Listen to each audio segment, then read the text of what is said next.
The following podcast may contain words, phrases, themes, and/or situations that some may consider offensive or triggering. You have been warned.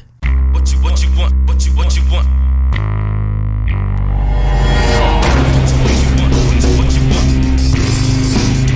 Come on. What you want? Jesus, come on. The last thing we hear before we die. Now recording. I know, right? It sounds like suddenly it's the Terminator. Welcome everybody to the latest episode of Where in the World is Mitch McConnell? I'm your host, Stephen Vargas. Adam Riley. Oh my god. Well, the guy's still... Well, I mean, if you believe Republicans... He said he fell. Okay. Right. I saw a photo of him and his wife at the hospital. And he fell. Oh my god. But it's like, it was funny too, because like, what was it? Yesterday was Saturday. No, it was Sunday. Or Friday. That... douche canoe that's on CNN, Scott Jennings, he's like basically he's got the GOP's hand up his ass, and it's just like a fucking Muppet show when he goes on there. He says, well, I spoke to him yesterday, he called me and we spoke for like 30 minutes and all this stuff, and then the reporter goes, well, given that you spoke to him but nobody else has, and other people in the GOP have claimed to have spoken to him, you think you could just call him up right now and so we can at least debunk that rumor. And then he just does a I was surprised he had called me, and then he totally obfuscated. And then the reporter at CNN just had that look of like, all right. You know that really I forgot to share it with you, but that really hot fucking chick that the political rants. I've sent you her videos before. Oh yeah. The one from YouTube. Yeah, so she did one that where she said, if anyone still, what did she say? It was so fucking crazy. Just if anyone still supports the Republican Party right now, that type of person must be willing to have Trump shit in their mouth and be ecstatic about it. Well, I saw this comedian earlier on TikTok, and she was doing the crowd thing, and she was talking to this one chick, and she goes, oh, so your parents got divorced? And she goes, was it over that? And then the lady's like, well, it wasn't just that. And then you find out that the wife had become full MAGA. Like, she goes, in 2016 she only voted for Trump because he seemed like in 2016 because he seemed like the best option. Right. And she goes, she did it begrudgingly. And then she goes, and I love that excuse. I mean, I did, but like, I just didn't have a choice. You know what I mean? Right. Yeah. And she goes, so she got more happier with him as he went along. She goes, yes. And I was like, and then she goes, oh, and she goes, and your dad? She goes, oh no, my dad hates him, and none of us have any contact with her anymore because she's just all about that life. And it's like, she goes, wow, if you started like not thinking like, I'll do it holding my nose or whatever, and then he just seems to get better as the years went on, you've got problems. Yeah. Like, you've obviously not been paying attention. Everything is fucked. Yeah, I don't know, man. I know we don't. What was it? I said something. I was at work, and someone asked me something political, but very like surface level. I said, I just like everybody to. So, do you support genocide? Yeah. I don't even remember what they asked because it was something dumb, and it was do you support government funding being cut from like social services? I said, no, I think everybody, some people, I've been in situations where I've needed a little help for the kids and stuff, and those services have helped, blah, blah, blah. And then person's like, well, I know we don't like to get political here. And I'm like, I don't know why you're saying we, because if you keep asking me a few more questions, we're gonna get into a real deep dive here. Because I don't give a fuck. Like I told my friend, and Steve knows this too. In the past, I paid attention, but I didn't ever really want to talk about politics. I was just like, I'll vote. I don't care. It doesn't matter. You know what I mean? Like it matters, but me talking about it doesn't matter.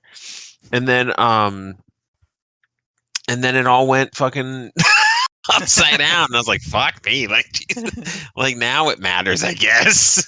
Well, what surprised me, like back in 2016, when I was surprised you didn't vote for Trump. Who, me? Yeah, I'm from Massachusetts. yeah, No one I in my know. family has voted for a Republican ever. No, because you're Irish, and I assumed all Irish people voted against their own self-interest. Absolutely not. I mean, yes, but not. No, man, I ride with my immigrant homies. Okay, that's me. But well, they were talking about that at work too. Like, and it's so funny because this dude, he's of the Caucasian variety. But he doesn't know one of the most annoying things white people tell me, for those not in the know, I am also Caucasian. Um, is when I ask, oh, where's your family from? Or, what background? Oh, I don't know. I'm just a mutt. And I'm like, fucking pisses me off. Like, what do you mean you're a mutt? I was like, that's why nobody fucking likes us, because you sound stupid. But he was talking shit, and we were in the break room, and he starts bringing up immigration, and he's like, yeah, I think our immigration system needs to be reformed. And I go, I agree. And he goes, yeah, to keep some of these criminals out. And I go, I disagree. Uh, I was like, now you're going the opposite direction with your reform. I said, see, reform was the beginning, and then there was a fork in the road. We're going in a different direction. And then he starts saying this, and I go, I'm going to be honest with you, man. I'm not going to talk about this. We're at work. And also, about 80% of the people here are Hispanic, and I'm not on your team. So I don't know. You're really going to dig your own hole. So and he's like, well, I just thought, we could talk. And I hate that it's like this, and it's not white people, it's fucking MAGA people. They see someone that looks like them, surface level, and they're like, oh, we have a camaraderie. No, motherfucker, I don't like you. Don't speak to me. Don't come too close to me, because I don't want my actual friends to think I'm associated with you, because you're gonna fuck up my social life. Like, get the fuck out of here. it sounds like it's like that old oh my god, what's his name? Um, shit, that comedian that you and I talked about, the one from Boston, Bill Burr. Oh, Sound like Bill that Bill Burr clip when he talked about how he was in Nashville and he looks the way he looks, and then this other white guy throws the N word in Yeah. his direction, and he's like, "Don't assume, I'm that way." He goes, "First, you gotta light me up to figure it out. First, you gotta ask me, do I enjoy fishing? Am I part of a militia? Have I fucked my own sister?" Like, he goes, you gotta fill me out first before you throw that grenade in my hand.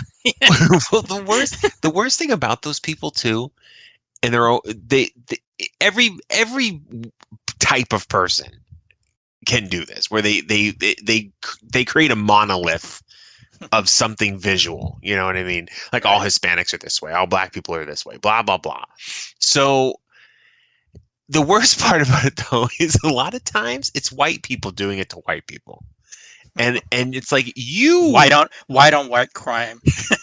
that's not even a crime. It's just retarded. Like, you should know more than anybody that white people in different parts of just this country are different. You know what I mean? Like, I don't Right. understand. I'm from Massachusetts. I have that background. For those that don't know, Massachusetts, especially Boston, is a very liberal city. Not verbally sometimes. I'll give you that. Sometimes you pop off at the mouth. But Sometimes you gotta dig a little deeper, to find that. yeah. How did I explain? I think it was on an episode that we were doing a long time ago, where I said, uh, Boston isn't necessarily a racist town. Oh, It's just that everyone loves to talk shit a little too much, so, so they start saying shit they know you're not gonna like. But anyway, um, so I just think it's fascinating that some fucking redneck dumb motherfucker from like Nevada is looking at me and going, "We're exactly the same." Like, bitch, I'm from 3,000 miles to the east. I don't know what the fuck no amount of living in Arizona is gonna change. Is gonna suddenly make me fucking hate everyone that doesn't look like me. I'm so stupid, dude. well, it's I've experienced a little bit of the same here to a different another degree. It's When subtle here. when I talk about, oh yeah, I just moved here or whatever, and then they go, oh yeah, they go, where'd you move from? And then when I say California, I see the look on their face, Like, and oh, and it's like, go no, it's the waiting to talk shit about California. Like I see it form yeah. on their face. There's a certain expression when you say California that it's like, oh, like they feel like suddenly I left because of ideological differences, and it's just like they start to go in, and I just will be like, yeah, oh yeah, when was the last time you were there? And they'll be like, and the couple of times that they're like, oh well, I've never been there. I go, oh, so you're gonna make a comment about a place you've never been? I go, huh? I go, weird, because I didn't move here because of, for any particular reason. It's just I moved here out of necessity because, and then I turn around on them because God knows nobody ever really wants to move to Arizona. They just kind of have to. You're And, just being mean now. and then they just kind of like, suddenly it's like, poop, they shut up about it. Like, it's Well, like, LA, oh, a lot. Well, yeah, LA. Because when someone says California outside of California, they mean LA. They don't mean any other place. Um, it much like New York City in the East Coast becomes the scapegoat for everything. Like it's right. like, oh, those fucking New Yorkers. Oh, New York. It was the same when I was over there, and then you come here and it's like, oh, California, because it's funny. So the price the cost of living in Arizona has steadily gone up everywhere but here, okay? And everyone says, "Oh, it's because Californians moved here with California money." I'm like, "I don't know how you think the economy works, right?" But it's not like they still work in Cali and they're moving here, This you is know. not what they call what do they used to call it, a sleep a bedtime community or something like Yeah, that, where yeah. it's like they don't like take their jets and then fly off to LA, do their job, and then fly back and live Arizona, out here. but Arizona to me, for those particular people, are a perfect smaller example of the people who hate immigrants and are Mm, American. yeah. Because they're like, I hate that people are coming here. It's just ridiculous. You fucking came here. At some point, your family moved here. And this isn't like me, where my family came to the United States 4 generations ago. Well, Like, you it's moved funny. here 10 years ago. And it Well, was cool when you did it.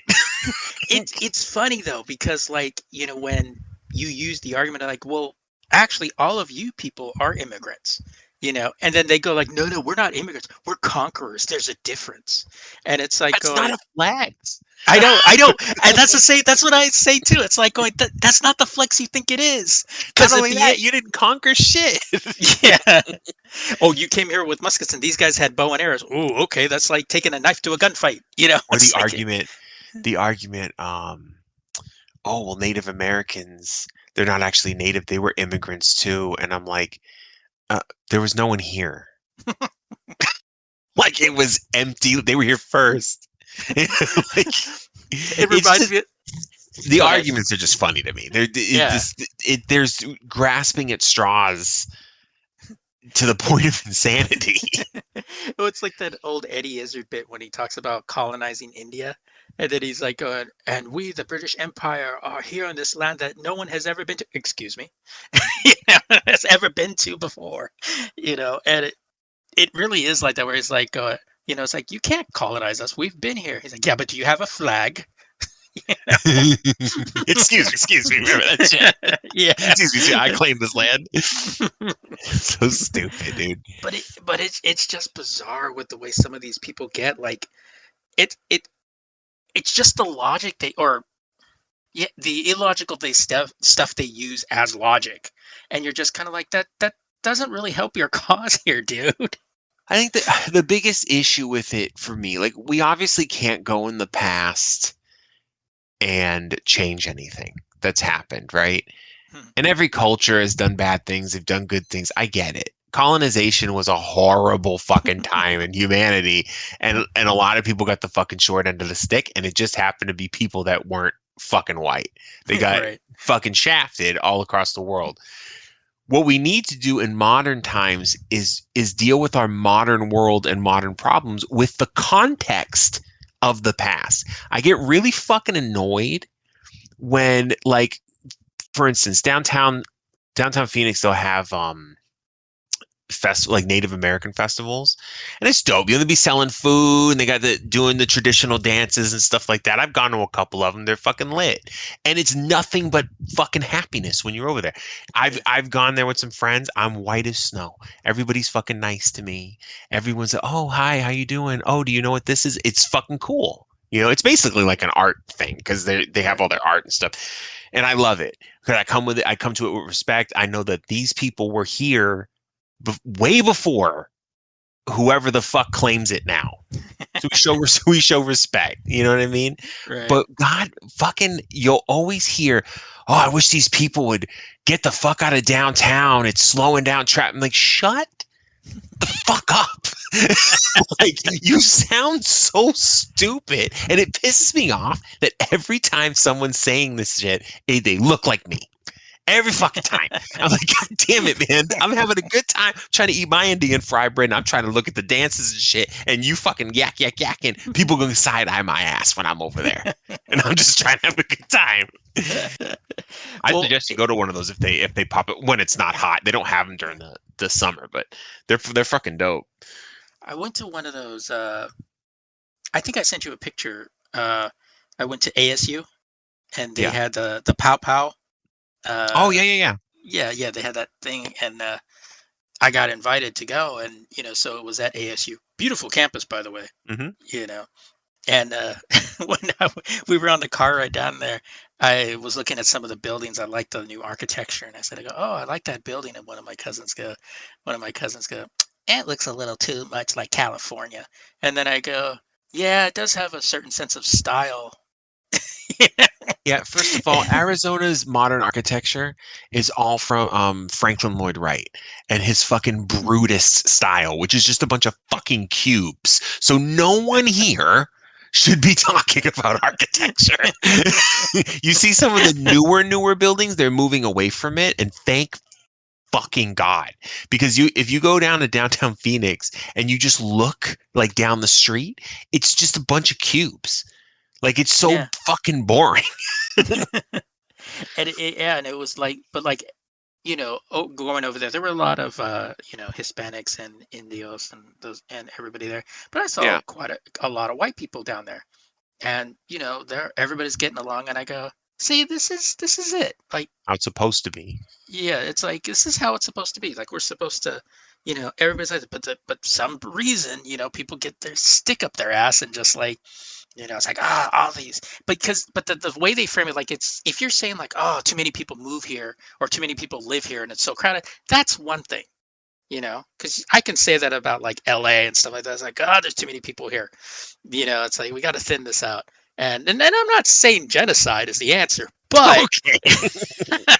but no, but like, but when they say like, oh, you get too many of these people out of here, and it's like going, okay, that's different, like it's like you're believing that a certain segment of the global population is causing all of this when a lot of times it's not. And every time they put up an article saying that more people are leaving the state of California, and and then every right winger is like, jumping up and down going, yeah, they're leaving California, and then and then I go on there and I'm like, going, if everybody's leaving California, why is the 405 still brutally fucked?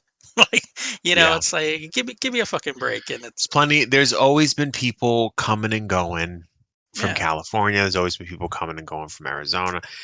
Migration, local migration is an American thing. People are constantly moving. So these people who are 7 generations in Texas that have never left their fucking bungalow or wherever the fuck they live in. Like that's not the normal way of living. Like most people are moving around, and yeah, yeah, the economy's gotten rough. Things are expensive, so places with pretty high cost of living. Oh, all right, well, you got to move. You know what I mean? yeah, yeah.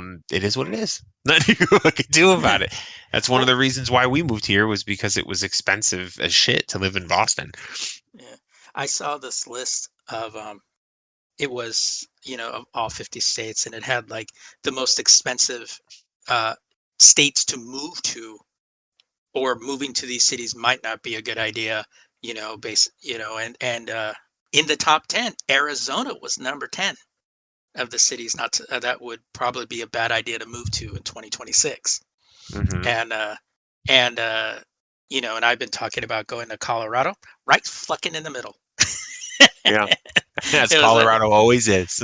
yeah, I was like in the middle. I go, I'll take that. Obviously California, Oregon, Washington, a lot of and then like East Coast and West Coast states, but there were quite a few in the southern Southwest that were starting to get up there too.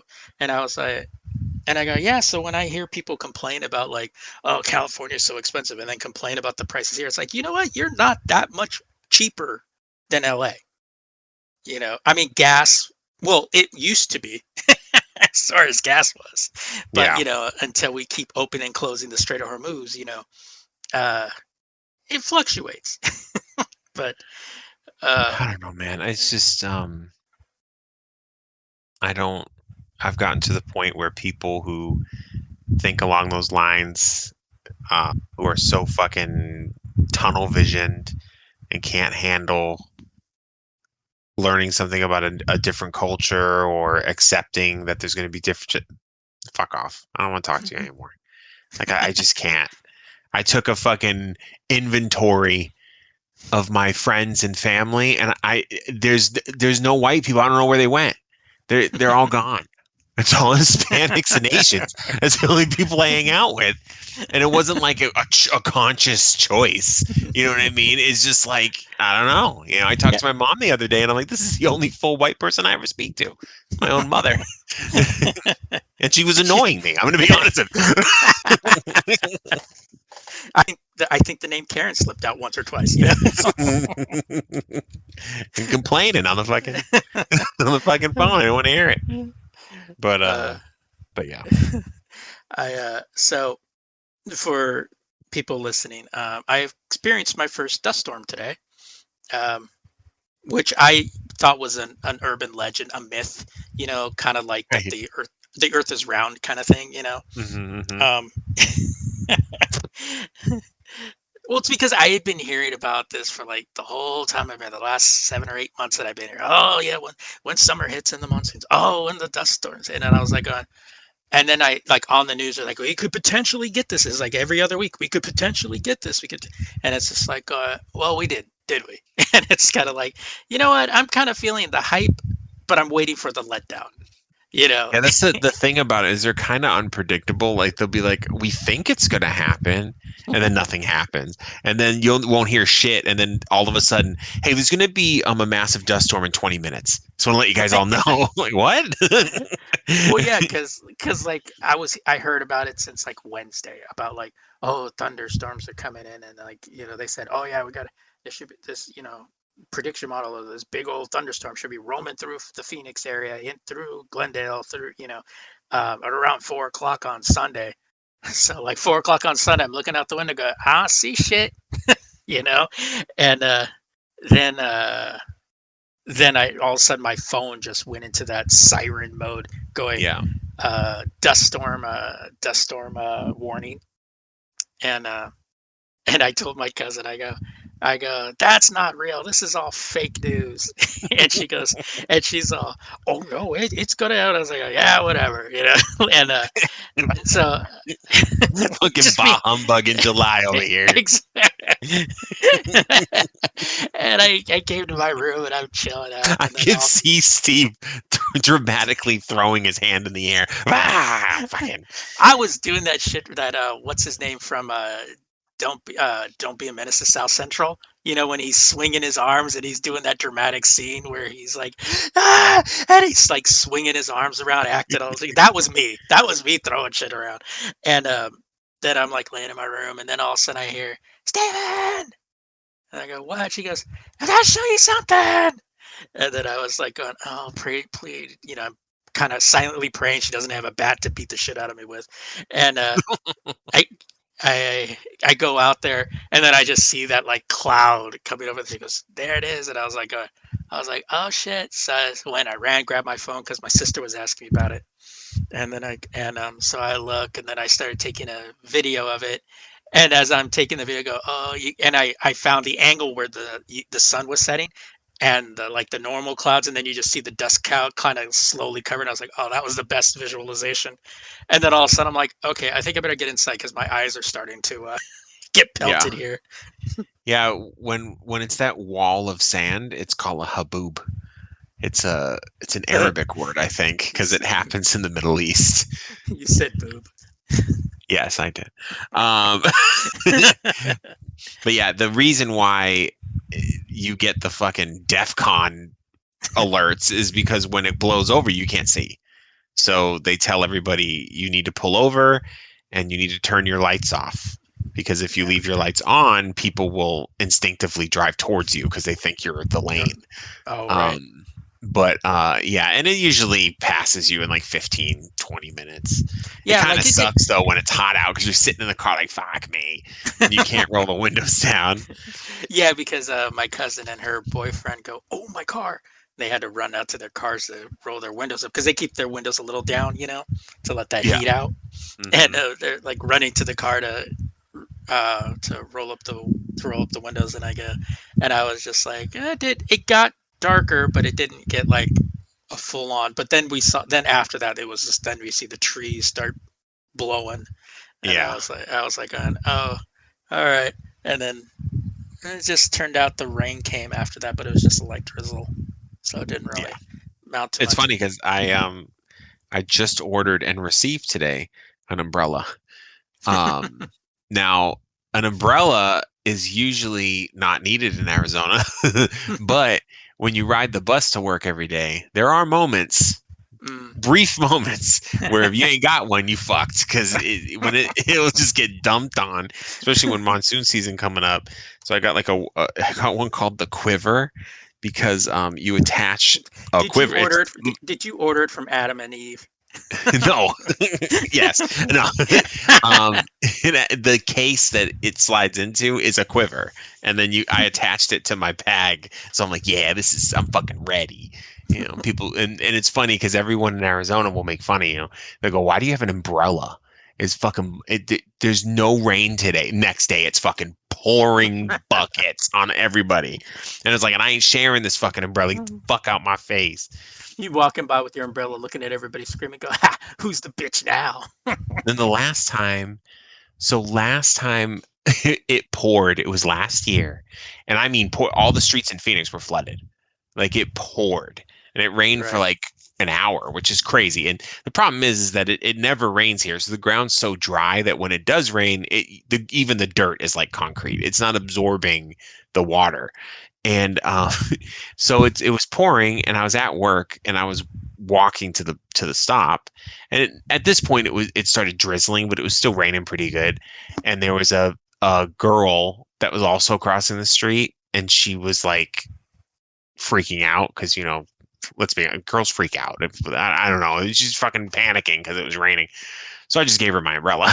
I was like, here, have it, and she goes, oh, well, how do I get? I'm like, it's just an umbrella. You can have it. I'll get another one. It's not a big deal. And she's like, oh my God, thank you so much. It just started raining. I don't know. I'm like, I know. It's all right. And so she walks away with my umbrella, and I'm just getting rained on because I'm a man So I get cosmically the short end of the stick at all times.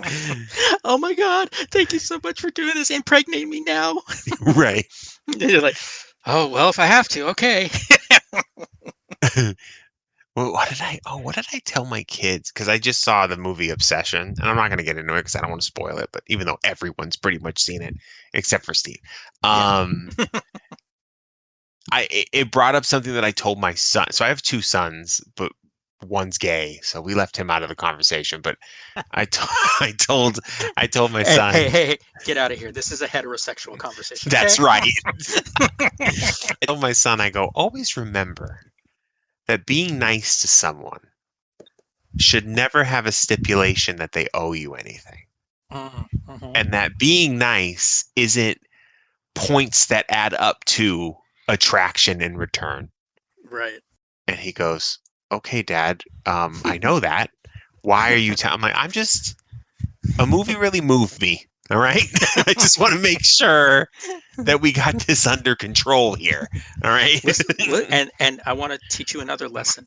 It is okay to be oddly sexually aroused in situations you don't think you should be, but it's okay.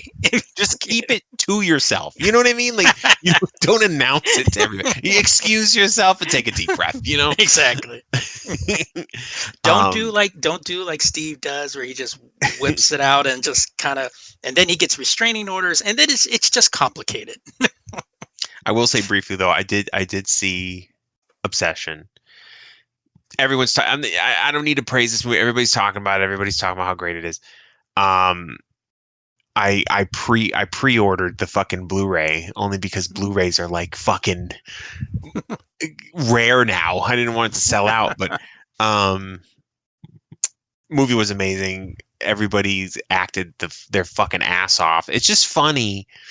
And I know Steve will appreciate this. So the movie had a budget of $750,000. Very Yeah, low budget. I think the girl said the female lead said she worked like 7 days on it. I It think was, they said she was, I think yeah, shooting total was 20. yeah, and she said she was on she was like on set for like 7 days. Like Yeah. that's, and that was, she's, because everybody was complimenting her on how well she did. She's like, I was only on set for like 7 days. Well, and then I think they only, because it's an indie film and they're all no names, not no name, you know what I mean? Yeah, They all made the flat rate.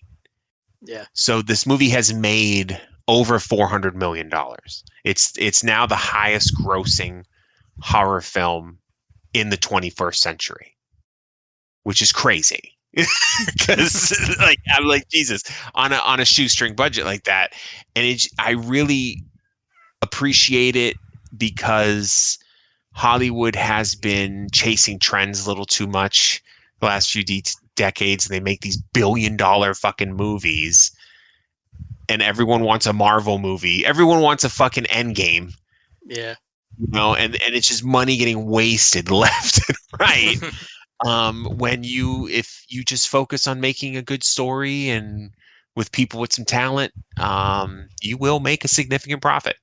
Yeah. You Well, know, that's the thing, is just like, in this day and age where everybody keeps talking about, franchises and stuff like that. But the one thing that's cool about this too is the fact that people went to go see it. Like, you can make a good original movie and still, and on yeah, that kind of a budget, if you make $1 million on a budget like that, you've already doubled. And but still, like, when people go out to see, it was like, remember Crazy Rich Asians? hmm Like that movie like came out of nowhere and did like super amount of success. And it was like, yeah, because you know if you tell an interesting story, people will eventually go see it. But the problem is nowadays is that, and you and I were talking about this after the show last time, was that everybody just wants to hate on shit. yeah. Everybody wants to, oh well, and I've even seen it with this movie. I've seen people online that said they I have hated this movie. And it's like, and it wasn't for like a valid reason, but it was just like, okay, so you're the demographic that was played as the villain in this movie, which is what it comes down to, you know. There's a lot And of that, and those people should be put on a list. There's a lot of people I read some, and there's very little negativity about this movie, but I did read a lot of the negativity being people who are used to surface level horror, which is very common Right. nowadays. So this movie's been not compared story wise, but compared to the effect it has on the audience to The Exorcist. Yeah. Because you're unsettled the whole fucking time. Like it's uneasy to watch it. And that kind of horror hasn't been around for a while. I mean, Yeah. there's small pockets, but nothing that's been enormous. You know what I mean? Yeah, And because most people are going for like the Saw movies or yeah, those something that's more jump scares. gross. Jump Yeah, scares. Yeah. exactly. And it's disgusting. You know what I mean? Yeah. And I gave up on horror a long time ago because I don't want to just feel sick to my stomach. I Right. like that psychological bit to it. And this was definitely a movie too where they leave some things unexplained on purpose so the audience is talking. Like everyone won't shut up about this movie. Like Right. there's this giant conversation about it, and I dig it. The main leads were amazing. The guy was fucking like the rawest fucking fear I've ever seen. Like he was so terrified of this chick. And Um, one of the things I appreciated was some of the like the way I know a movie is good is when people start picking like, where they say, well, the woman was the victim, and some were saying, actually, I think the guy was a victim too, and stating that like, there's a lot of that. Yeah, we've got, many guys have wanted to, create their desirous woman, and it's that drive that drove him into making a mistake, because a lot of times, yeah. be, It's not a it's it's not a not a clear cut clean movie. Right. exactly. It's not a clean story. There's a lot of the characters are very complex. Right. Well, one suddenly isn't complex uh, after something happens, but everyone is they're very layered, real people, Right. and I really appreciated this movie, and I didn't get to see it in the theater because I gave up on the theaters a long time ago. To be honest with you, but Well, once they this said you could movie masturbate in there, that's, I think, it's what really ridiculous, really. it is. And Yeah. it's censorship, really. Yeah. Um, Thanks, but they Osama. movies like this have it kind of showed me like, maybe I need to hit the theater up. I can skip the major blockbuster bullshit movies, the popcorn flicks or whatever, and just these weird ones, these offshoots, something with an interesting story. Why don't I just go to these ones in the theater? Because it's a Right. support thing too, and it's kind of like I know it's cliche to say, but voting with your money or whatever. It's telling the studio this is what I want. Make shit Yeah. like this, and I'll go to see it. I don't want to see whatever fucking superhero you've dug up from the '80s. Like I'm honestly, I know I don't think there's superhero fatigue, but I have superhero fatigue. Like there's some key superheroes I dig and I want to watch, but I'm not as fired up about it as I used to be. Like Yeah. it's been happening so much that I'm like, and there's been a lot of misses lately for me. For me, like just things that I'm like, oh, this isn't that great. Or a lot of shows that I didn't finish because I was just like, this isn't keeping my attention. So Yeah. I do want to see that Daredevil though. I heard that was fucking heat. Dude, that shit is Um, so fucking good. yeah. Oh man. And we're gonna go see the new Spider-Man in the theater because the Spider-Mans have been hidden Oh, dude, yeah. And this one looks fucking trippy as real hell, good. dude. Yeah. Yeah. So, And then but seeing Spider-Man go up against the Hulk, like I'm down to seeing that. yeah, but yeah, Um, I bought the Blu-ray because I recently decided I'm gonna buy Blu-rays for movies I really like. I really like this one, so I bought the Blu-ray. And then we're going over to someone's house. I forget. I haven't seen it because my friend Gabby is obsessed with this movie too. So she's like, "Well, we have to go there now. Now that you're buying the Blu-ray, we have to go there. We're gonna have it." I'm like, "Okay, Gabby, calm down." So we're gonna go over there and have him watch it because he's got surround sound and a oh fucking yeah. giant TV. And so we'll go instead of me and her watching it while we're on Discord on fucking some bootleg streaming site. I'm not gonna lie. It was one of those things where I watched the movie bootleg and I felt bad. I was like, I should have paid money for this. Like, this is ridiculous. I wanted to look up the director, just send him a 20. You know what I mean? Like, I was like, geez, my bad, bro. He gets an envelope. He sees $20, and then he looks in the note, just says, "Dude, I should have paid for the seat to pay to see this." Yeah. But it's funny because with everything that's going on, especially now with like um, the no physical media, and then Sony getting rid of um, the disk drive in the PlayStation 6, and and people have been making like weird fucking analogies, like the one that I sent you earlier in the week, where the guy goes, "Just because you have a physical one, if it breaks, you don't go back to the company and say like you owe me another one." I was like, that was such the It's so worst stupid. take I had Yeah. ever heard. And it's like, it's not about that, motherfucker. It's about having it and owning it and being able to see when you want to see it, not whenever, Sony decides they don't want you to see it anymore. And, and, and with the physical media, like the amount of movies that I got to bring with me because of the limited capacity to come here, Adam of everyone knows that that's not even a quarter of the media that I have at home. Yeah. Like it's a fraction of a fraction. And and to me, I just brought the stuff that I really either really loved or hard to get, or some stuff like that. And so obviously I'm going to start rebuilding, but now going forward, I'm when I rebuild, I can rebuild with 4K or stuff like that, so I can kind of rebuy the things that I want, because a lot of the 4K discs that come nowadays come with a Blu-ray copy, Hmm. and Yeah, the one I bought came with it's the 4K Blu-ray, a DVD, I think. No, it comes with the 4K and then the Blu-ray and then right, a digital code. right, and so with like that, like I have the digital codes and I have my issues on redeeming them, because depending on which studios have different rules and that's what's the bullshit about some of the digital ones, is that, oh, you can watch it on anywhere movies, or you can watch it on Fandango. Maybe you can get them on both. Maybe you can watch them even on YouTube, because Yeah. licensing agreements, and it is kind of annoying to go through that. But what are the things I particularly the biggest thing, and I don't think gets talked enough about in regards to physical media, is that when places like Sony, and we see it with movie theaters, or movie studios, where there's cutting down physical Blu-rays and stuff like that, is that they're going to be able to pocket and dictate how much movies get sold on digital, Yeah. because There's no used market anymore. there's no used market or even physical markets where they're like, oh yeah, all these DVDs are now like,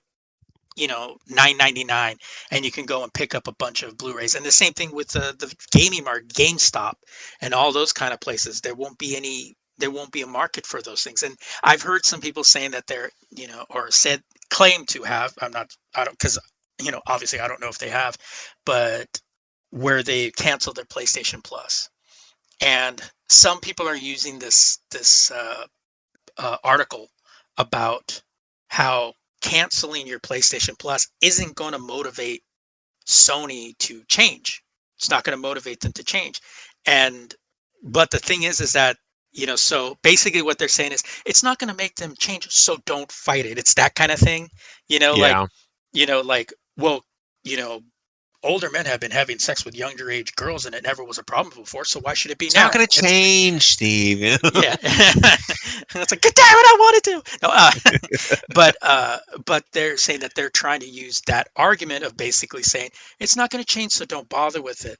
But what they're missing is that, yeah, but if the studio or the publisher or something like that starts noticing, hey, these game, yeah, we're still allowing all these games, but a significant portion of people are no longer buying this game, it's going to change their thinking going forward. Exactly. But not only that, it's you do have control with your money. if you stop buying things, that's why, and everybody also has to accept their responsibility in being part of the reason why this has happened. Yeah, because the majority of sales are digital now. Everyone bought into convenience. So they're like, it's just so easy. I'm just going to do it this way. Or they wait for something to hit streaming and just watch it that way. All the fucking studios and company, they knew you were going to do that. Yeah. They were just giving it time for us to it be normalized. And now they're like, okay, cool. I don't have to make these discs anymore. And And it's now the I'm going same to thing. completely control the market. And it's the same thing with streaming. It's like, oh well, you gave into convenience of Netflix. You gave into convenience of Peacock and HBO Max and Disney Plus, and them offering original content on there. So you go, well, if it's all over here, I don't need to buy it anymore. Then when you're sitting there, go, oh yeah, I'm going to rewatch my favorite series. Oh, it's not on this system because it's not on this service because they leased it out to another service that you Yeah. don't have, and you're going to have to either wait for that, or if you're really jonesing for it, sign up for that service just to watch it. Yeah. And streaming has definitely proved that you the only way to solve you not getting with all this fucking content getting moved around is to have all of them. And Yeah. then at that point, we just have cable again. So there's it doesn't it's I don't know, man. Like I think Blu-rays are going to become almost like vinyls where they're going to still be there, but they're going to be like a limited printing, like that kind of bullshit. Because Yeah. Sony's all in. They don't want to fucking make this for you anymore, games Right. or movies. They just don't want to. Their last Blu-ray their last Blu-ray plant was in Austria, which I find odd. And they're already retraining them all to do something different, to Yeah. make like lenses or something. Which that was kind of nice. I was like, oh, you're not just laying everybody off. That's cool. Yet But Microsoft goes and lays off like I how know many people? the thing is that this isn't movies. I don't know why. Like video games have been doing this for a while. PC games haven't been physical forever. And now the consoles are starting to do it. Most video game purchases on consoles are digital now. No, the majority of people, even the ones complaining about it, including myself, have bought mostly digital games Yeah. because of the convenience. You don't have to get up and switch the disc. You don't have to go anywhere to get it. Blah blah blah. But and also most of the fucking discs now, they're not even the games even on it. Like you're still going to connect to the internet anyway. It's all this Right. fucking superficial bullshit. For some reason, it feels more personal when it's movies. Yeah. Like I don't know why. Like there's something about you telling me, well, you can't buy it. You just can't. And I'm like, well, what if I want to? Well, you didn't. But yeah, but I mean, what do you mean I can't? Like it feels fucking bad. Music too. I think music and movies, we lose something culturally. Video games too. We lose something culturally in that physical bit of it. Like I'm gonna get this Blu-ray of Obsession, okay? And now I can loan it to a friend, or the movie's put out by Focus Features. That's Oh yeah, yeah, yeah. who owns it. The parent company is Universal, but that's their independent arm.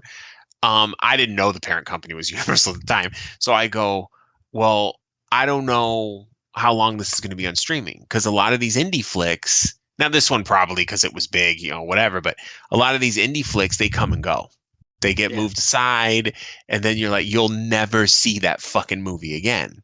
And it was this movie that kind of gave me that epiphany where I'm like, well, if I really like it, I should buy it because I Yeah. like it, and then I always have it. I can watch it whenever the fuck I want. I can see her little cute ass running around trying to fucking freak dude out, and I think we should be supporting fucking art that is dope. And I remember I was thinking about, oh, what Blu-rays would I buy from the past or whatever. And to be honest, like I can't think of any major, like the big blockbuster movies in recent years that I even remember. Like if I even bothered to watch them, I probably don't even fucking really remember what it was about. Like, I don't know what it is. There hasn't been a movie that's gotten under my skin before Obsession in a long fucking time. Hmm. It's just older shit. I just watch older shit because I feel like the acting's better, and I don't like the punchiness of new stuff. Like where it's just constantly fucking hitting you in the face. Like I'm like, be subtle. You know what I mean? It's okay. Well, it's like you know, my solo podcast, the Disgruntled Cinephile. Mm, I've when I first did it, or when I first started, like with the first full episode, I did I did a my first episode was called Laying Ground Rules. And what I basically that episode was, these are words I'm never going to use to describe. I'm never going to use woke, DEI, any of this shit that's just lost all meaning. And I'm actually going to explain to you what plot holes are, what you know, what an actual cult classic is. I go, you know, and you and I met talked about this, was like, just because you don't understand what's going on doesn't mean it's a plot hole. That's a problem with you. yeah. Um, and then the movie I did after that was Steve Jobs, and with Michael Fassbender and all of them. I think it's a highly underrated movie. Um, but then while I was doing that, I started thinking about movies that I would do afterwards, and I was just kind of like, I'm not really sure. Like I was looking at kind of newer movies, but I didn't really want to stick to the newer movies. And then I just kind of changed the whole concept and say like, I'm going to deal with movies that I grew up with. So movies from the 70s, 80s, and 90s, and not just talk about them in regards to like, yeah, this movie was awesome, you know, whatever, but I'm also going to put it into context of the time, you know, like why this was made, what, you know, and maybe some undertones to it that most people don't realize. And so I did like after that I did the first Dirty Harry movie, which was released in 71.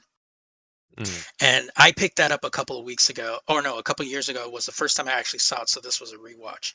And when I first watched it, I was watching it and I'm like going, okay, so Dirty Harry basically set up the 80s rogue cop genre. Like what he did in that movie is the archetype that you see: Stallone, Seagal, Gibson, Bruce Willis, you know, every action guy that played a cop. That's Eddie Murphy, you know, that's what it was. That's where it came from. It came from Dirty Harry. But also, when I was watching it too, there were heavy political undertones that yeah. were in there.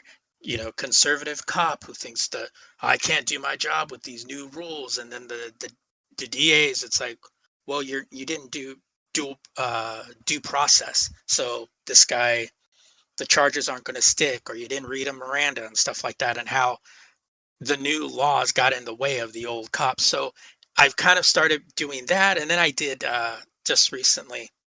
I think by the time episode should be out, I did the Towering Inferno.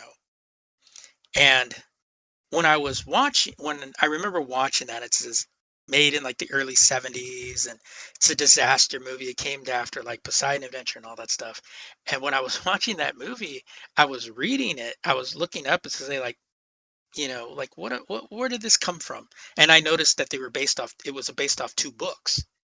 So when I looked it up, the whole premise for that movie and why these books were written was because of concerns about building the World Trade Center.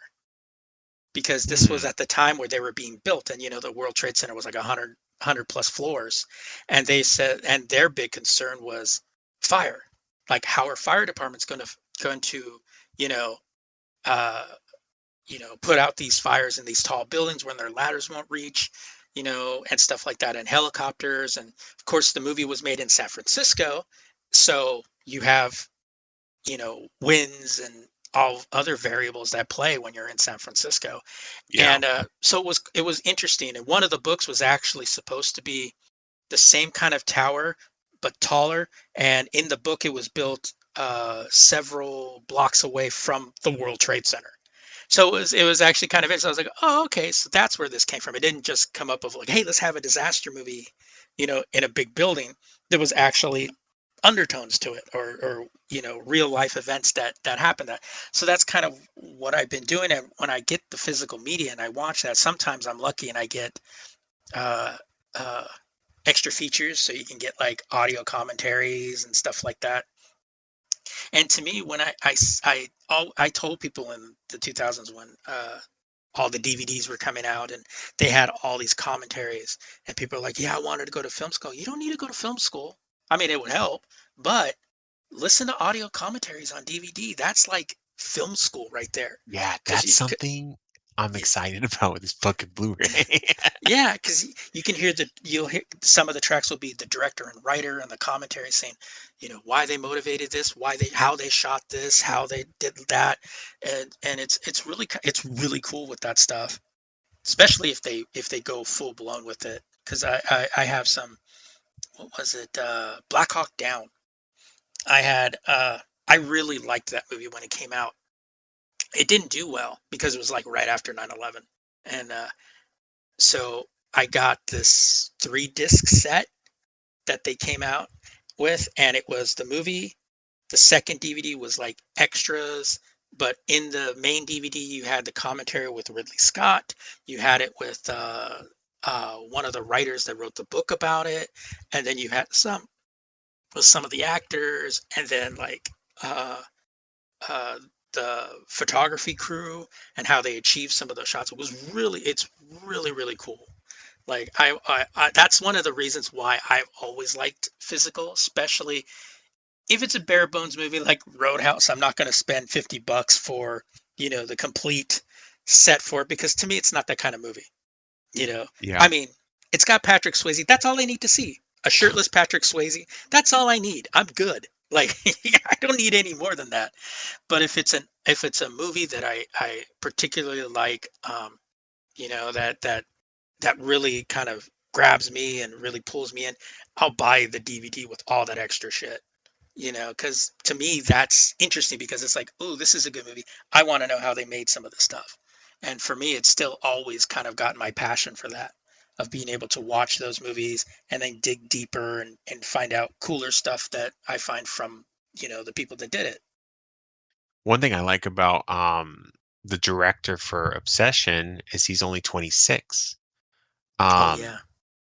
so he started on YouTube. So if you look at his story, and his YouTube channel is fucking lit. I've been watching some.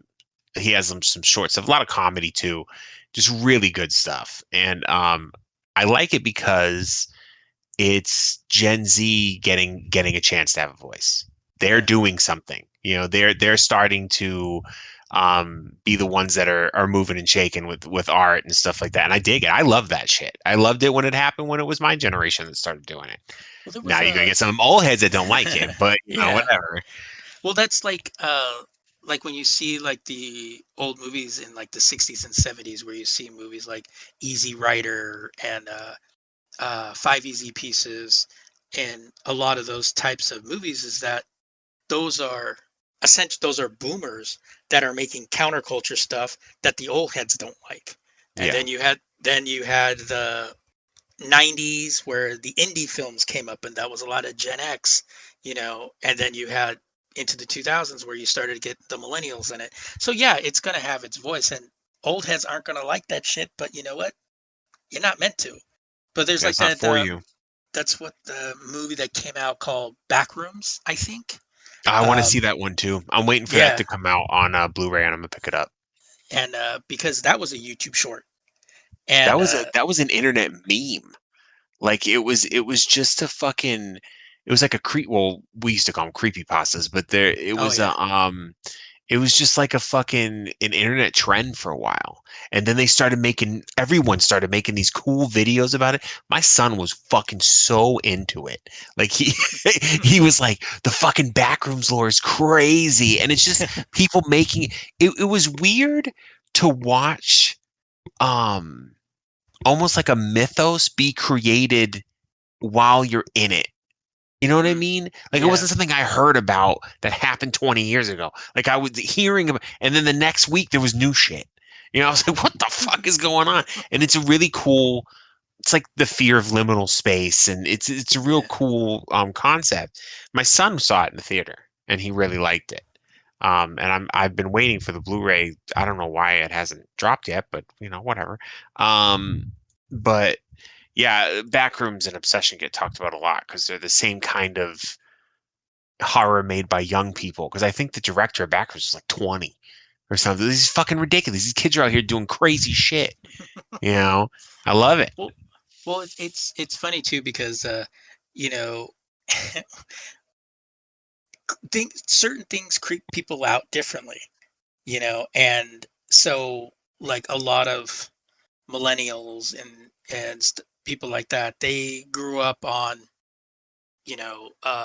what it like the Saw movies or the Final Destination movies, and it kind of became a caricature of itself. It was a lot of jump scares. It's like, how gross can it be? It's like a Family Guy when the joke they just stays another 5 seconds too long. It's just kind of like, okay, it's like, how offensive can we be? And so now you have Gen Z coming along that's going, okay, well, this stuff kind of creeps us out. Like, this is stuff that, like, oh, there was I was rewatching a Doctor Who episode, and it was a Moffat episode. It was during, I think, Smith, and it was about creatures underneath the bed. And we'll be right back with more after this. Hey there, podcast listener. Steven here, host or co-host of the podcast you're listening to. I love doing these shows, and I don't have any third-party ads or sponsors. And I would love to keep it that way, but I can only do it with your support. Donations made to any of the shows on the Lazy Geeks Network will go into making all of this self-sustaining, meaning donations will go to pay for things I need to keep the show going, like domain and hosting renewals, move to paid offerings like for editing, or producing this show. At the very least, it'll go to buy me a Dr. Pepper or get the bougie food for my cat Oliver. I would really love to not get into the ad sponsoring world, pushing BetterHelp, Raycons, HelloFresh, or cram it full of ads like an iHeartRadio podcast, but I will if I need to. So, if you would like to help, you can click on the various donation links in the show notes of this podcast, PayPal, Cash App, or Venmo. Or, if you really want to help out and get something in return, we have a Patreon. You can get episodes of The Lazy Geeks and The Disgruntled Cinephile up to a week early with no trailers or me making these pleas.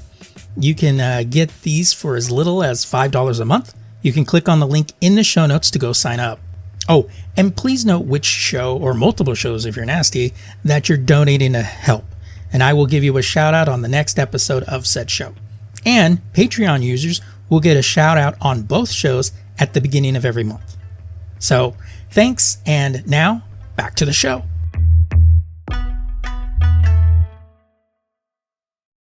And I go, that's kind of like, you're playing on that, and like, you're getting creeped out, but it's a child like base fear, like you don't have your hand hanging over the edge of the bed because something under the bed might grab it and drag you under or something like that. And that happened in the episode. And, myself and I watched some other people reacting to it going, oh my God, like they're freaking out because it's a real base fear. And a lot of times you have people now that are looking at the same thing, but a little differently. And that's good. They should be. We shouldn't be making the same things. But, it's like one of the purposes that I said, with doing my podcast was like, I want to talk about films and also why online film culture is kind of ruining it for me, and just, the people that just lost the ability to have fun, I think is really what it is. It's like they try to pretend to be more cultured than they are. Like when you see people that say like, I don't see why these people get to criticize and I can't. Well, because you guys have two fundamental differences. For you, the word criticism means to just shit on the movie. Yeah. I think nobody knows what the definition of criticism means anymore. Oh yeah. Like I can dislike something, we've had talks about certain things. Nothing comes up, but I go, I can tell I can tell this isn't for me. I'm not Right. the audience. You know what I Right. mean? But the other people are like, oh, they made a song. A 20-year-old singer made a song for other 20-year-olds. I'm 56. I fucking hate this shit. Like, of course you fucking do. Like, Yeah. relax. It's not that big of That, a deal. that that's why when I see on like on social media and stuff like that is like where people are like, you have like Olivia Rodrigo or Sabrina Carpenter or whatever. They're like, this song is shit. I haven't listened to the radio in 20 years. It's like, oh, that's kind of sad because you're missing out on some good shit. Yeah. Because sometimes there are good songs. I'm one of those guys that, yeah, I'll listen to the shit that I listened to in high school because I wanna sing along with the Humpty Dance. I Right. and I wanna, I like some of those movies, but I've never cut myself off from listening to music. I'll go onto Spotify or something like that and it just hit. Or when I had Apple Music, I'll go to the top hits and just see. No, not every song is gonna be for me, but I'm not gonna sit there and go, well, that was trash, unless it's mumble rap, because that Well, is there's trash. there's certain I, I was talking about mumble rap with my son, and he put it great because he likes hip hop. He likes a lot of underground stuff and whatever. And he told me, he goes, mumble rap is bad because it's a trend. It's not an actual art form. And I Right. go into that, explain that. And he says, there was a group that did it very well. I think he was referring to the Migos. He goes, they did it very well, but they talked like that because that's where they were from. That's how they spoke, you know. And then all these other fucking random people just came out of nowhere and started doing, just copying each other. And he likened it to it was the closest humanity got to emulating AI. He goes, because none of it was real. It was all just this manufactured, oh, they did it, so do it this way. Oh, Right. well, copy this one. And then they all started copying each other. And it just, you can, if you look at the timeline of mumble rap, which is pretty much over now, um, you can see the decline in quote unquote quality. Like it just gets worse and worse over time. So he put it really good. 16 years old, by the way. He put it really good by saying it's not art because it's just a trend. They're just Right. doing it because other people are making money. And I'm like, fuck me, man. You blew my And mind there with that shit. Yeah, and it isn't to say that you can't make a trend into some kind of art, but when you're just doing it for the listens, the cash grab, just to Right. be It's the trendy. intention behind it. Yeah, and oh gosh. But that's like, with everything, music, and that's not to say that, you know, growing up, we didn't have trends, that people were trying to cash in on boy bands. You remember how many boy bands, Mm-hmm. how many blonde chicks that look like Britney Spears got record deals? Mm-hmm. How many people from Seattle got record deals because they were from It's really Seattle? it's really just a byproduct of capitalism. It's nothing Oh yeah, new. It right. just the current communication technologies we have allow it to be so fucking big when they do it. But then they oversaturate the market. But the problem is they don't care that they're oversaturating the market because they're going to make their money and then they're going to dip out. And then some Yeah. new trend will come up, and it's I guarantee you we're going to get about 1 million obsession movies now. And Oh and yeah. they're going to throw And more money at it and they're going to miss the fucking point. They're going to think right. that it's, oh, well, he made it under 1 million. Let's give this movie 10 million, then it'll be better. Like, no, motherfucker. You know what I mean? So it's Have we not learned anything from Green Lantern? Like just because you throw exactly. money at it doesn't make it better. And one thing I have noticed about the younger crowd is they have become more savvy to that. They're like, they can smell the bullshit. Like they're like, I don't like this. I don't care that you're telling me I should like it. I Right. don't like it. There's a speaking of new music, so you know me. Um, I have a lot of celebrity crushes. Okay, I'm just a fan of women. All right, and and the girl. As he says, fully erect. That's right. The woman who plays Nikki in that Obsession movie, is Indy Navarrete, something like that. Oh yeah, yeah. super hot, but she's also incredibly funny. Like she's one of those people that's just a cool person. Like I've seen her in interviews or whatever. So anyway, someone told me, "Oh, she's in a music video." No, I gotta watch it. Like what's the fucking music video? And it's this song, and I'll find it and I'll share it with you.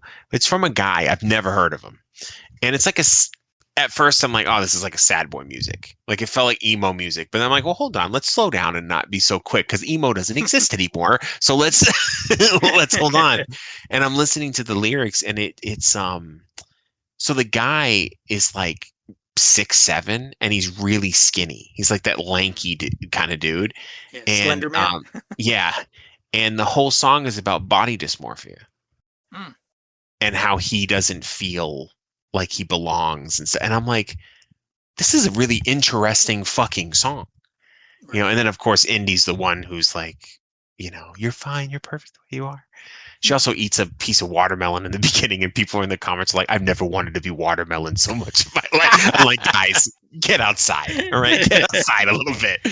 Yeah. But yeah, it was I'll send it to you. I think you'll like it. It was an interesting song. And it's a young guy. It's new shit. I think people we all are going to have nostalgia for the things that came out. There's scientific backing on whatever you listened to when you were a child will always be a preference for you because it kind Oh of yeah. wires, I'll always love Limp Bizkit, okay? It just is what it is. But I feel like when people close themselves off to the new stuff and they're like, ugh, because they don't want to challenge themselves a little bit, like Right. to figure out what's happening and pay more attention to like current culture, you're just doing yourself a fucking disservice. Like Yeah. you're locking yourself out from a lot of good shit. I know people that won't they because we're talking about obsession. I was talking to somebody and I was like, yeah, you should see this movie. He's like, I'm not gonna see that. And I go, why? I was so confused. And I was like, why not? And they're like, it's just a fucking make a wish bullshit trope and and fucking some needy girlfriend. And I go, that is the most surface level like I don't even know how to respond to you now. Like, what are you talking about? It's like this movie's been seen by everybody. Everyone loves it. Why you have to be that one fucking asshole that thinks they know what the movie's about? Yeah. like stop being a dickhead and just go watch the fucking movie. Well, it's like I said this in one episode. I talked about tropes. I go, people confuse tropes with copying. Like Yes. it's like no matter what you read, what you see, what you listen to, what music, they follow certain tropes. Now, tropes are not in and of themselves are not bad. The what makes these tropes bad is how what the result of that trope comes out of. So if you have a trope that they're like, oh, of course, the guy's going to choose the girl instead of enriching his life and going and Yeah. doing a job somewhere over. Or my bigger issue is always when it involves women. When a woman is, oh, well, she's going to have this big job that's going to lead to a big career, but she chooses love over that. That bothers me because it's like, Which that in and itself is fine, but you need right, to surround it with a story that makes sense, not right, just I'm a super successful lawyer, but oh my god, he's cute. No, yeah. that's not how life works. And I even related that to Hallmark movies. I go every time in a Hallmark movie, the trope is big successful woman is in Chicago or New York or whatever, loses her job, goes back to her Christmas dedicated Yeah, little town of like 20 people and falls in love with the guy that she knew in elementary school that but she hasn't even seen in those, like 20 years. But the thing is that if they follow a certain paint by numbers pattern, that bothers me.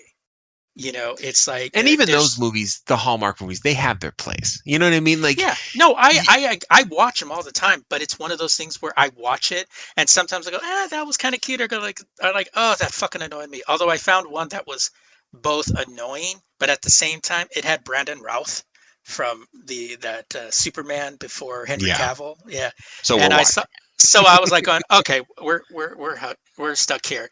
And what pissed me off the most is that he didn't take his shirt off, like at all. And I was like, see, Odd that for him. that bothers me. That bothers me. It's like, and you would have boosted the viewership of that Hallmark movie if they just did that one thing. But anyway, but but it's like tropes in and of themselves are not bad. It's how what they do to complete the trope. Is it going to be if it's standard generic, then it's like, okay, that's lazy.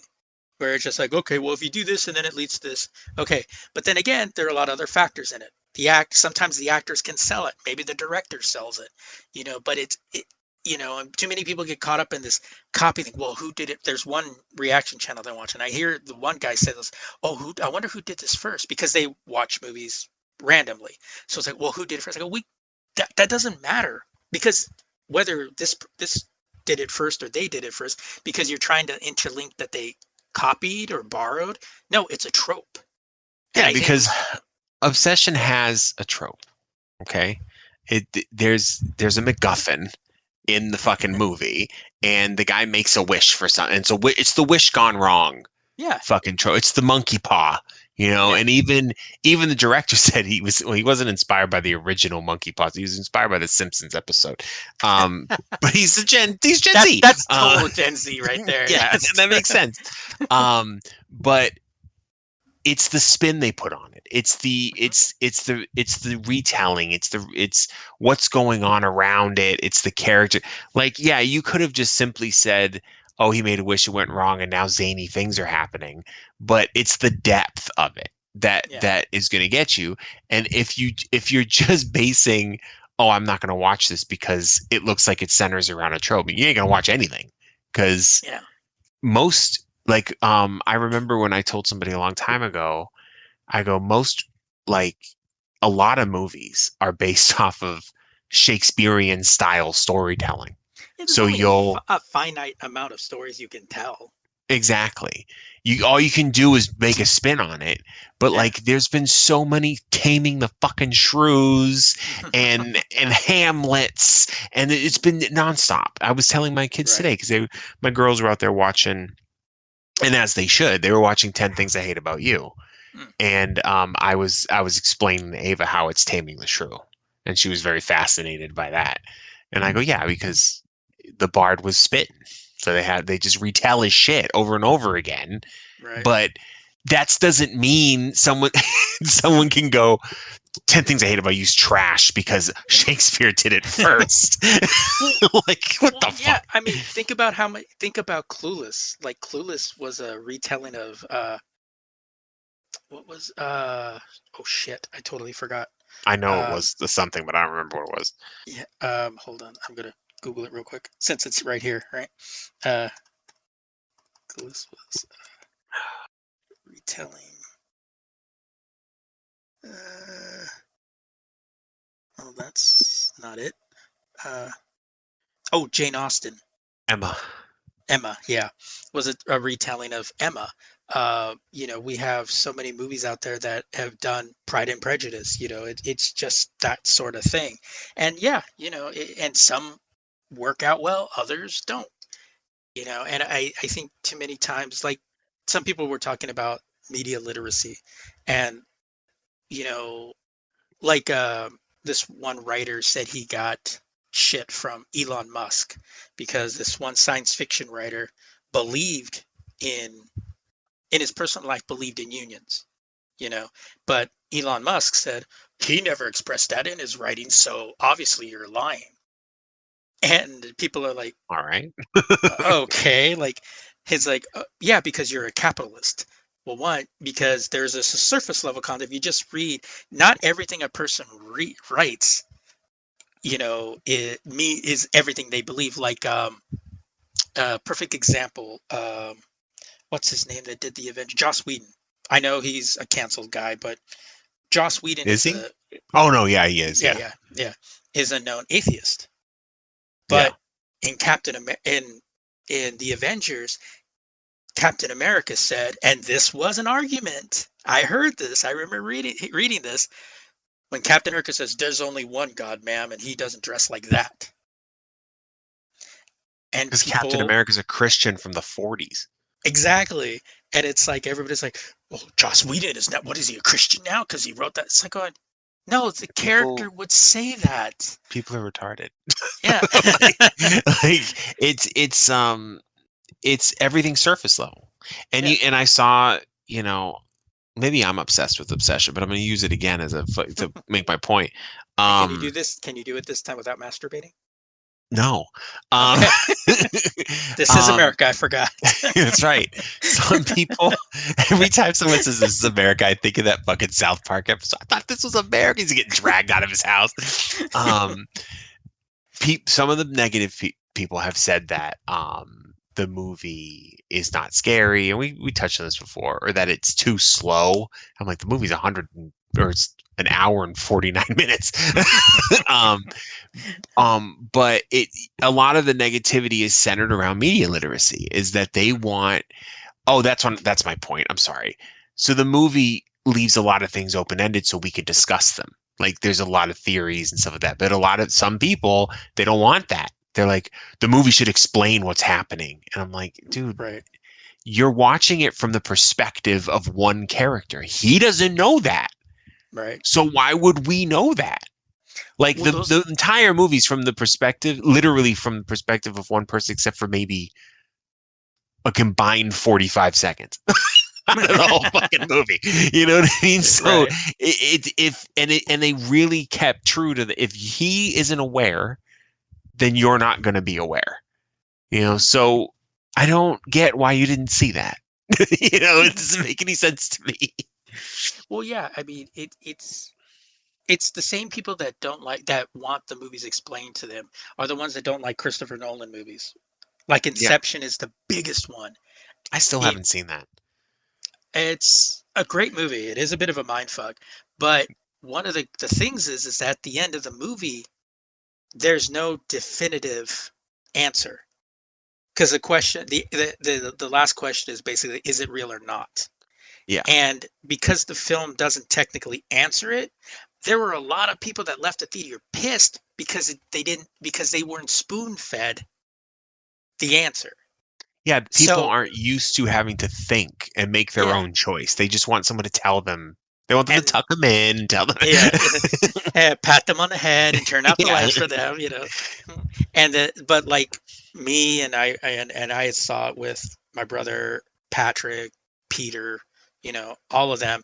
And when we went out to eat afterwards, we were discussing the end of the film and why we believed it was real or it wasn't. And that was cool. It was like, that's cool. That should, not every movie has to have a definitive end. Like if Star Wars didn't have a definitive end, that would have been weird. you know Yeah, uh, well, yeah, if they're telling a very specific there's different ways of telling stories, right? And Star Wars is like it's a hero's journey. That's gonna right. have it's gonna Yeah. have an ending Yeah, or a like sequel. yeah, like Star Wars or like Indiana Jones, Back to the Future. A lot of these, yeah, a lot of these big movies, are going to have an ending that either will excite you or piss you off if it's a cliffhanger. But the thing is that and some people didn't like the way the Matrix ended, the original the trilogy, because and I guess I have to say spoilers if you haven't watched the Matrix trilogy, um, is the fact that, it ends in a stalemate. There's no definitive end. Yeah, And but I what thought that was a perfect ending because that was the whole point. That this exactly is that the whole Neo thing had happened before and it's going to happen again. right. Yeah, And but no that's one what got I that. yeah. And like my brother was kind of irritated by it, but I explained to him, I go, yeah, it's a continuous thing that happens. So naturally it's just gonna end in a stalemate, And when I explained it to him, he was like, oh, okay, no, that makes sense. Because you And gave him an ending. yeah, because I told him, Yeah. well, yeah, this was it. And yeah, but there were a lot of people. I remember a lot of people pissed off because it's like, well, that was stupid. Why did I wait 3 movies for that? I go, because it was a logical ending, you know.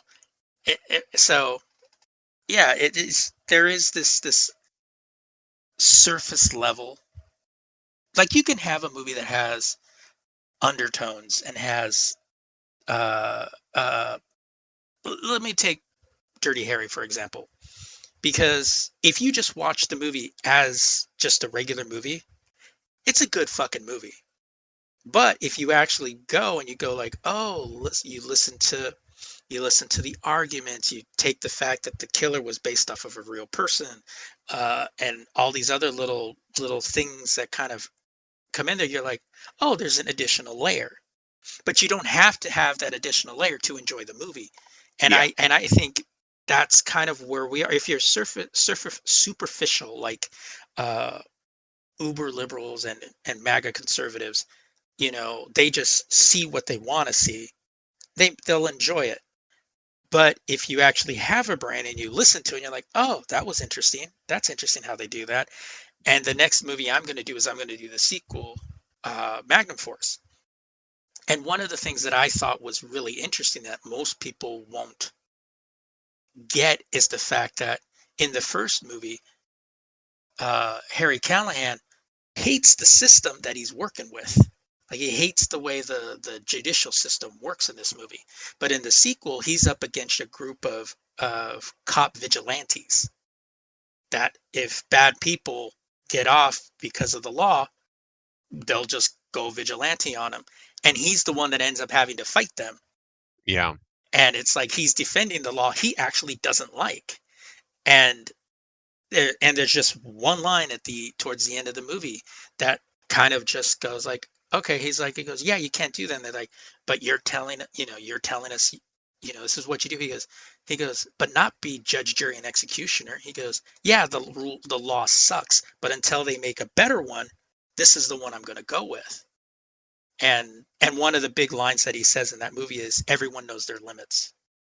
And so it's like, it's like when I first watched it, I go, oh, that's interesting that in the first film he hates everything, and in the second film he still hates it, but he's not gonna go ahead and do what everybody pictures him to do, you know.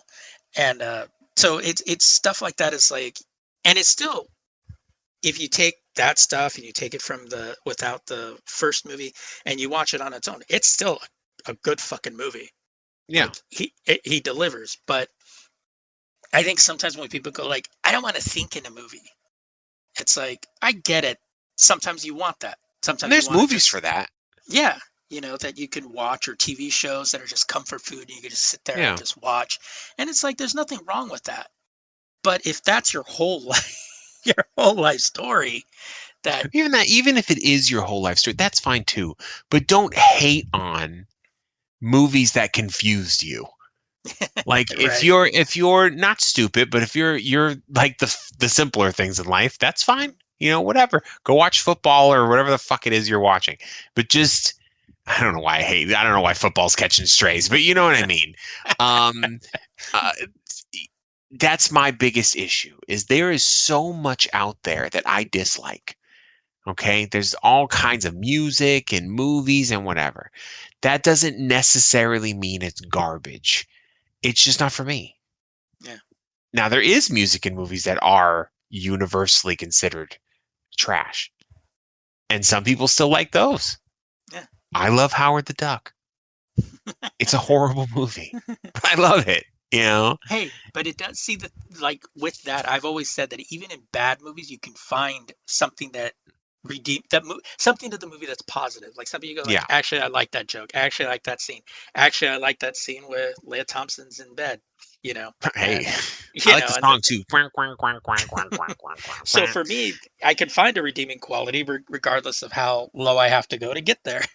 My thing is, and something that always, to use a Gen Z term, is always a red flag for me with people. What did we used to say? We didn't say red flag. We said, I forget. A red Something flag. fucked up. Right. I think we actually did say I think millennials did say red flag. Um, what's a red flag for me with people is when they spend so much energy trashing things they don't like. Like I'm fine if you want to be like, I didn't like that shit. That shit wasn't for me. You know what I mean? But when you're Right. online for fucking weeks on end, just really trying to convince people who are enjoying their life that what they're enjoying is garbage, Yeah. something's wrong with you. Like it's Well, not that fucking important. it's like those. wannabe alpha males that go on like TikTok or shorts or, or even reels that go, if you're a guy that wears a backpack, Yeah, what's wrong with you? It's dude. like, it's like, dude, what's wrong with you? Where you're just sitting there. What is it's like, and you see a guy with a backpack. At what point does that guy's life affect you? Like, I mean, It's I'll see so people. fucking funny, dude. Or what's that? It's not a trend anymore, but it was going on like last year, where it would some girl they would interview some fucking party girl on the street. It's like I just don't like when guys eat sandwiches with cheese or something stupid, and then it would cut to a dude adding it to a really long list of things women don't like. Oh no, he's still doing that. He's still doing that. Is he? That shit's Hmm. so funny, dude. Because I think he's up to like 400 or something like that. It was But ridiculous. if 'Cause you're I in saw, on the joke, you obviously yeah, know they're asking a certain demographic of fucking women. yeah, and it's like, or when they say like, Or men what can't get, eat yogurt. That one made me laugh. yeah, I don't know why. like what it's like now. It's like what gives you the ick.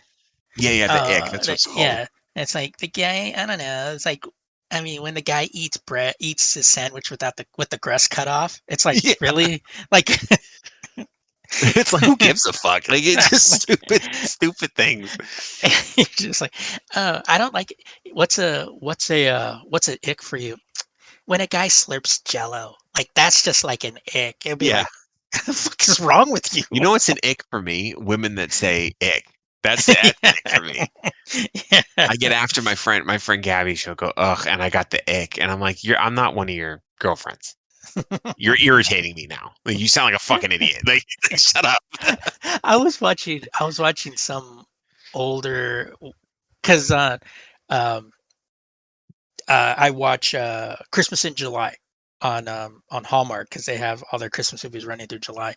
Um, it's actually better than what I was doing, because a lot of times I leave the news on in the background, but now I just leave those on so I get a break from the news. Yeah.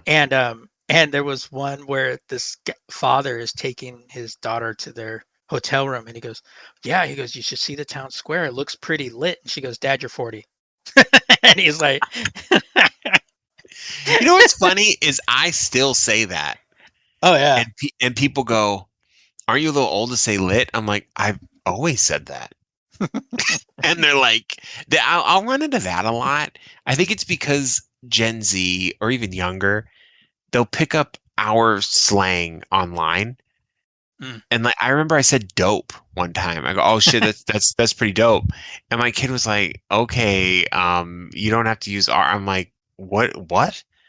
Oh, Then I'm like, dope's not even my generation's fucking slang word. That's been around forever. well, it was like, somebody said, "Oh yeah, you need to check out my crib," and they go, "Okay, boomer." They go, "You're going to use our words," and then somebody posted a clip from actually Magnum Force, which came out in like 73 or 74, and the pimp Yeah. in there goes, he goes, "You don't even come up to my crib no more," like that, and I Yeah. was like, going, Like boom, all there you go. like all cool slang, it came from black people. Everything Mhm. cool to say comes from black people. We all know this. what um, was what was it? What was that in the Avengers? That's a made up word. All words are made up. yeah. I mean, there is certain things that are very much keyed to a certain age, like a certain generation. I want like saying actually as a question is very much a gen, not even, it's like the newer younger ones do it. Instead of going like we used to say for real, Oh yeah, like yeah. said something's good for real, but the actually I would never say that. You sound like a fucking idiot. I don't want like I think in my head it sounds stupid, but it's fine. It's the same thing as saying for real. It's exactly the same. But the problem is one habit that younger people have nowadays is they repeat things until you want to kill them. Like it's I think TikTok did it to them. Like they'll just say the same thing. My son will have like some catchphrase he heard and he'll like, and I'll hear it 20 times in an hour.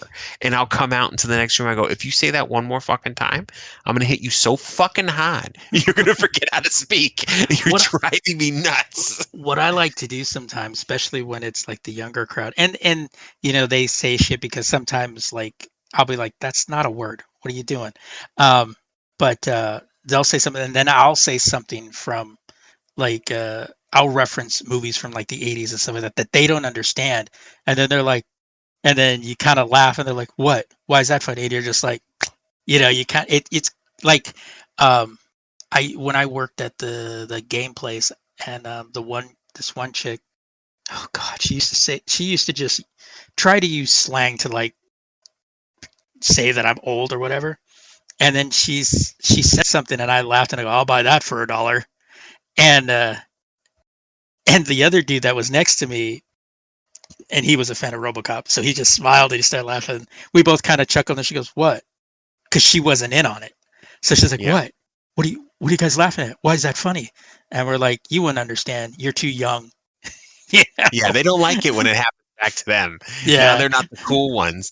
And I've noticed that with my kids because they'll everything's from TikToks and stuff, and I'll be like, "What do you explain this to me? I don't understand why this is funny." They'll explain it to me 9 times out of 10. It's still not funny, but I'm just like, "Okay, well, I'm happy you're having a good time," And then I will make a reference from like a '90s movie or something, and they'll be like, "Well, Dad, how would I know that?" And I'm like, "I don't know. I have to listen to your bullshit all day." You know, what did I made a fucking because I just recently watched a video. This is probably the last thing I talk about. I just watched a video on the movie Videodrome, which is Oh a God. mind fuck from Yeah. back in the day. But they were talking about how that movie has like 5 cuts and 3 fucking endings, and they were just talking about the movie, and I was interested in it, and and I said I went out there, and we were talking about. So I don't even remember how I wheeled it in, but I said "Long live the new flesh," which is from the movie, Right. and they were like, "What the fuck did you say?" Like they looked at me like I was gross. Like what? And I was like, "It's from a movie." It's like, "Oh, when you were a kid?" I said, "The movie came out before I was born, because I think it came out like '81."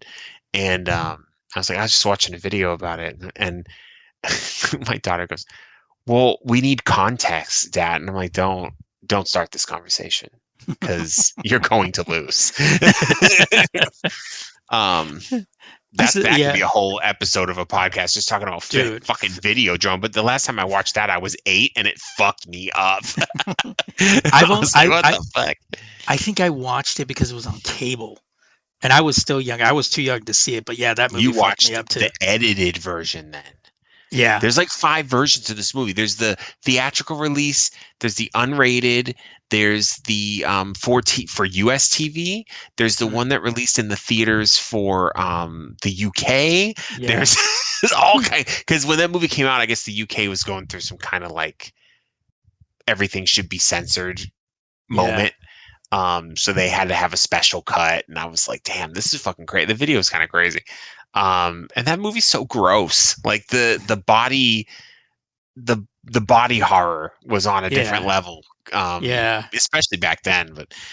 Um, but yeah, I guess that director's known for that shit. What did he say? The director said, "Oh, he's an atheist, so he believes the body is all you get.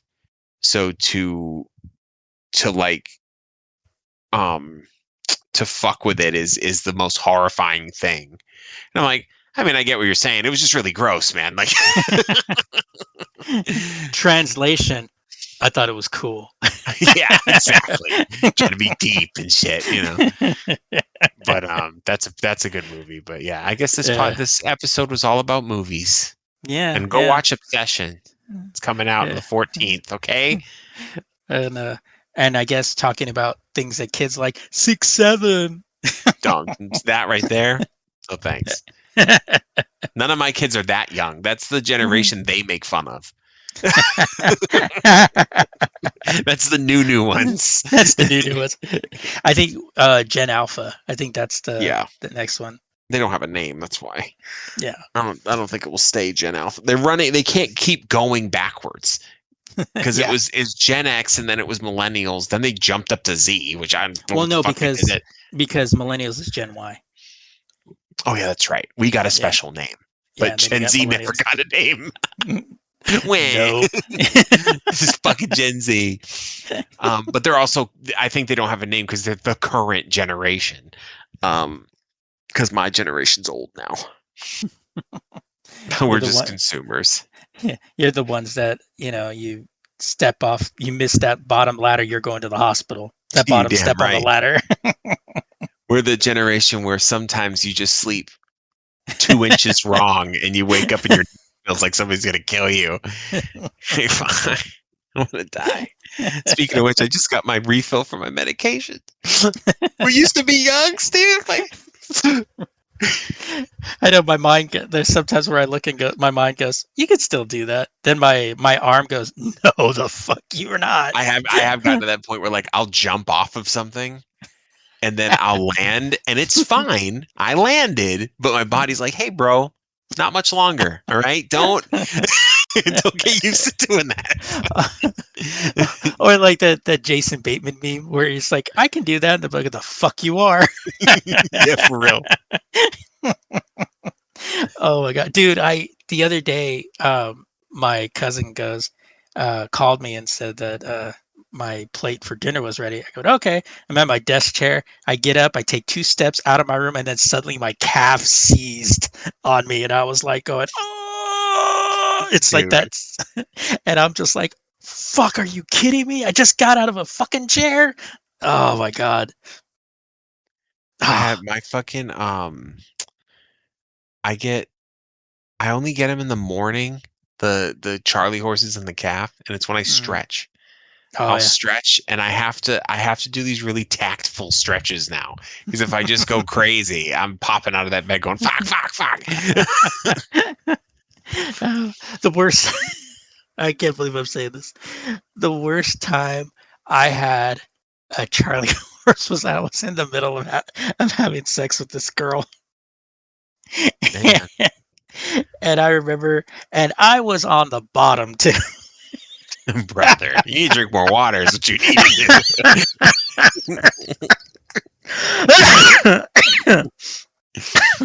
The worst part do. now is that if I stretch in the morning, sometimes I'll have a muscle, like my muscle tenses up in the arch of my foot.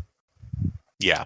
Yeah, and you're just like, oh! It's like that silent scream, I get the calves, I get my shoulder twitches sometimes.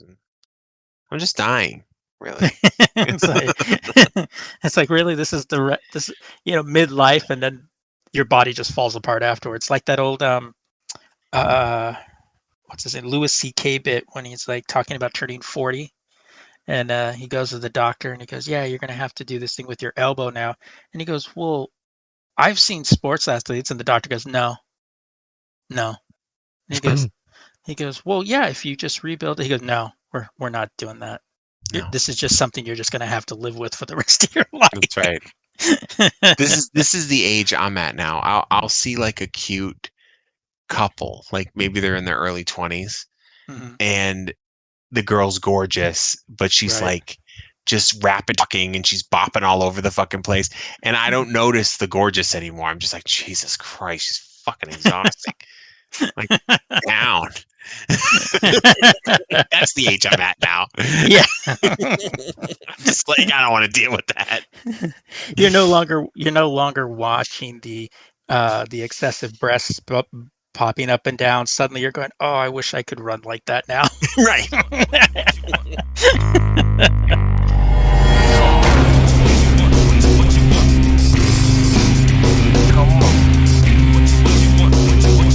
Thanks for tuning in. If you like what I'm doing here, you have 2 ways to help.